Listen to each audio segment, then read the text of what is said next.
বন্ধুরা এখন কথা বলবো ইন্ডিয়া ভার্সেস বাংলাদেশের টেস্ট ম্যাচ নিয়ে, যেখানে আশ্বিন ও জাদেজার ঘূর্ণির জালে বন্দি টাইগাররা। চতুর্থ দিনের শুরুতেই অনায়াসে টেস্ট জয় ভারতের। জয় ছিল শুধু সময়ের অপেক্ষা, শুধু দেখাচ্ছিল কতক্ষণে সেটা আসে। চতুর্থ দিনের শুরুতেই টেস্ট পকেটে পুরে নিলেন রোহিতরা। বাংলাদেশের অধিনায়ক শান্তরা মরিয়া লড়াই সত্ত্বেও মাত্র 234 রানে থেমে গেল টাইগারদের গর্জন। তো বন্ধুরা, এরকমই সব খেলার খবর প্রতিদিন জানতে হলে আমার চ্যানেলটিকে অতি শীঘ্রই লাইক, কমেন্ট, সাবস্ক্রাইব করতে ভুলো না ও বন্ধুদের মধ্যে প্রচুর পরিমাণে শেয়ার করে দাও, যাতে আমার 4000 ঘন্টা ওয়াচ টাইম খুব শীঘ্রই পূর্ণ হয়ে যায়। তো বন্ধুরা, জয় ছিল শুধু সময়ের অপেক্ষা, শুধু দেখাচ্ছিল কতক্ষণে সেটা আসে। মরিয়া হয়ে লড়াই করেও বাংলাদেশ মাত্র 234 রানে থেমে গেল। ফের ভেলকি দেখালেন অশ্বিন। তার 6 উইকেটেই প্রথম সেশনের আগেই শেষ চেন্নাই টেস্ট।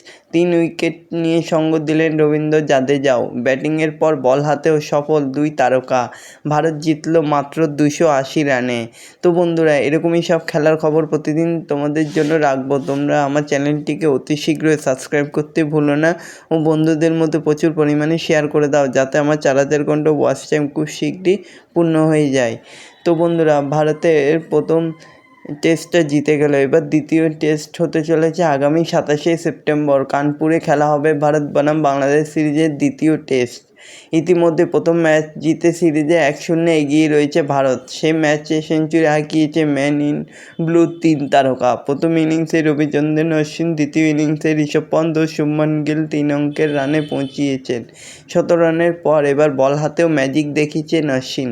দ্বিতীয় ইনিংসেও 6 উইকেট তুলে একাই শেষ করে দেয় বাংলাদেশের ব্যাটিং লাইন আপকে।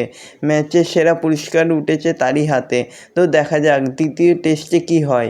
এরকমই সব খেলার খবর জানতে হলে আমার চ্যানেলটিকে অতি শীঘ্রই লাইক, কমেন্ট, সাবস্ক্রাইব করতে ভুলো না ও বন্ধুদের মধ্যে প্রচুর পরিমাণে শেয়ার করে দাও, যাতে 4000 ঘন্টা ওয়াচ টাইম খুব শীঘ্রই পূর্ণ হয়ে যায়। ধন্যবাদ সবাইকে।